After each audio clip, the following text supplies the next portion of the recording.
finally found a way to explain as above, so below to where people get it because I can apply physics to it, which I didn't really have that tool a couple weeks ago when I was trying to explain as above, so below, and how you could have two people on different trajectories experience the same thing, but the end result's going to be different. And so I was trying to do something with the yarn and trying to fold the yarn in half, and that wasn't going to work. So, and I didn't have the yarn anyway, so it didn't even work. So anyway, so I'm going to explain now what as above, so below, which is, yes, microcosm versus macrocosm. The only difference is scale.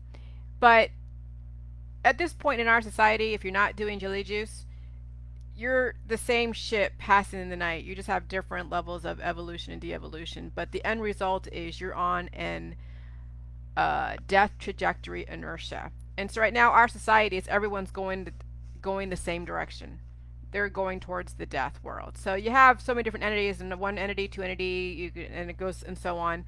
And you're not applying the right chemistry, and you are in entropy. So you are steadily heading on to the end, the de-evolution, the entropy, the disintegration, the passing on, whatever you want to call it. Okay.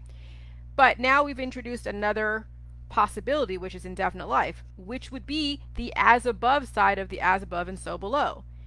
And that would be the rule of inertia, but going into the life direction. It wouldn't be entropy, it would be the reversal process. Why there isn't a name in physics, which, there is a name, reversal process. So they know about entropy because entropy is rampant in our society. That's what we live by.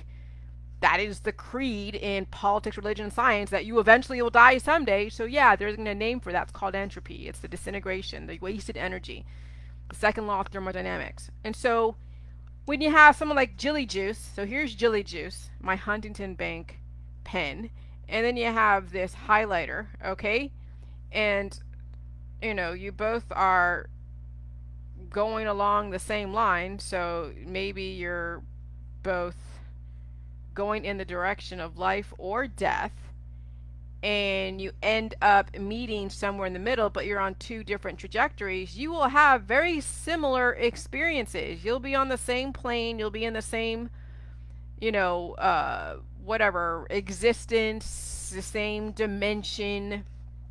You'll have potentially the same predispositions that you have to deal with, okay? But what happens is that when somebody is on a life trajectory, they will eventually just keep living and producing and projecting peace and vitality and balance. And the person that is dying is going to eventually disintegrate.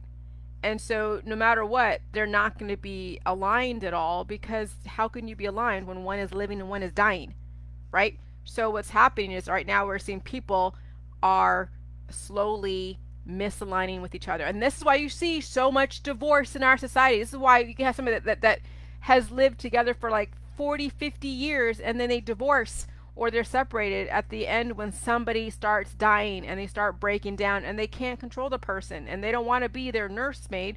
And so they find a way to say, okay, I can't deal with you. And it happens. I've seen it happen. I've seen it happen.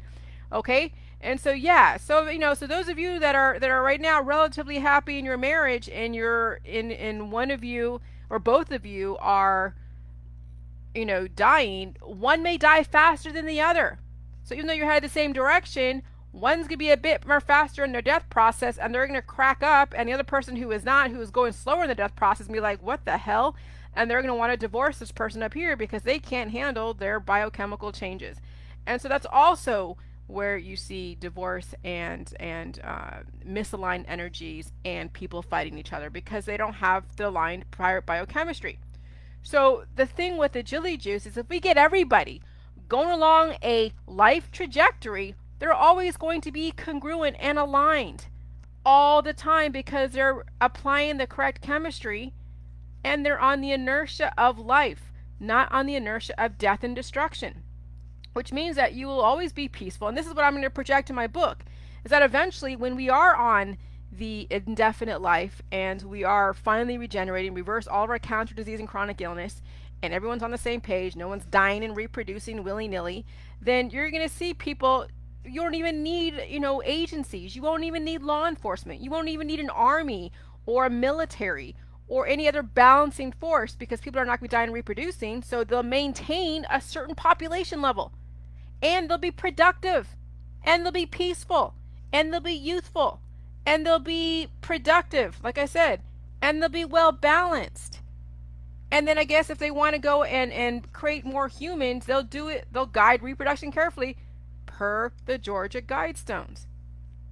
Okay? But that is my ultimate as above as far as the Jilly juice. And believe me, if I hadn't experienced the benefits of the J juice, I would not be able to write the book the way I'm writing it. I would not be able to even think about thermodynamics or the second law of thermodynamics or entropy, or how to even articulate what I was thinking about. Well, with the healing symptoms, why you have to revisit the past. The only thing I could draw from was from when I was in landmark education, where they're like, oh yeah, you got to go revisit your past. You got to go and file your past back in your past and then create a new future. But how can you do that if you haven't resolved the issues of the past? In order for you to really get to the next level, you have to retrace your steps. You've got to deal with all of your past predispositions. And that is the reversal of the entropy. That's a reversal process of entropy, but you have to apply the right chemistry. And then you will see yourself go back in time, no different than looking at core samples, of Earth, where you're looking at the different strata of the different, minerals and I don't know, carbon dating, when you're looking to see what happened during whatever times, of chaos of Earth's history, or getting, ice core samples and seeing what kind of vegetation were rampant during specific times in history. So, I mean, but that's the thing, is your predispositions are like core samples in Earth's history, and you have to deal with them. You've got to. That is the as above when you're dealing with thermodynamics and finally on a life inertia trajectory. Because like anything, it's not always about death, okay? They have a name for it, entropy, but I wish they would have a name. What is the word opposite of entropy? Let me see if there is a name. Maybe I misspoke. What is the opposite word of entropy? Oh, negentropy. Jesus. Who has ever heard of negentropy? Holy crap. I didn't even know that existed. You know why we don't know it existed? Because they would have no use for it when everyone's fucking dying and reproducing. Negentropy. How to use the word negentropy. I'm itching. How much negentropy is Earth capable of? Oh God, it's probably unlimited. Okay, what is negentropy? I'm gonna see. Definition of negentropy. Now I'm gonna use that word in my book. Definition of negentropy. Oh, Jesus. Of or characterized by reduction of entropy and corresponding increase in order. See? So Jilly juice is negentropic. Negentropic. You learned a new word. So did I. Holy crap.